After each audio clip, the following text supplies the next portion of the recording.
So the question, though, Arthur, is why people that are affiliated or lean towards one party and the other who are more centrist are not speaking out against those on the far right or the far left because they're worried, frankly, about being canceled themselves. How do you fix that? Because until people can actually speak out and say, you know what, this stuff on both sides is so crazy that we can't have it, you're never really going to get to the promised land, I don't think.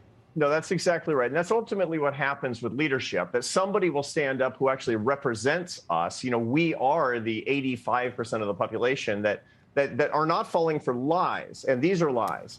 That capitalism has failed. That's a lie. That America is not a gift to the world. That's a lie. But both sides agree on that. That your neighbors are your enemies because they don't vote like you. That is a colossal. That is the big lie of America today. And leaders will stand up. And the way to stand up, however, is not the way that leaders are doing it right now. Here's the mistake. See, moral courage is not standing up to the people with whom you disagree.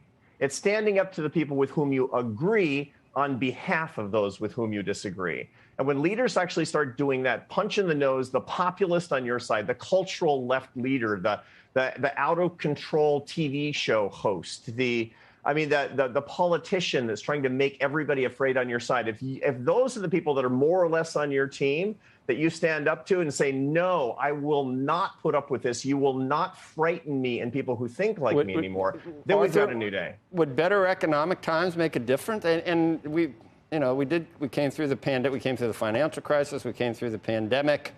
Now we're in a period of where we may be entering I don't know what we're arguing about recessions, but we know that we have multi-decade highs in inflation, and it's hard, people go to the grocery store or the gas station. It's gotten a little better, but so that's why we're at 15% headed in the right direction when they ask people. But if I don't think an economic improvement solves all the other problems that you're talking about. Economic improvement that's actually healthy might do it. One of the things that we've seen is that people knew, both experts and the American public knew that coming out of the financial crisis and going into and coming out of the coronavirus epidemic, that a lot of the performance of the economy was induced by artificial means. Once we actually get growth on the basis of productivity in the economy, that we actually have people investing in a way that's healthy, that we have people working together across parties to get policies that actually are not just destroying our economy with a deficit, et cetera,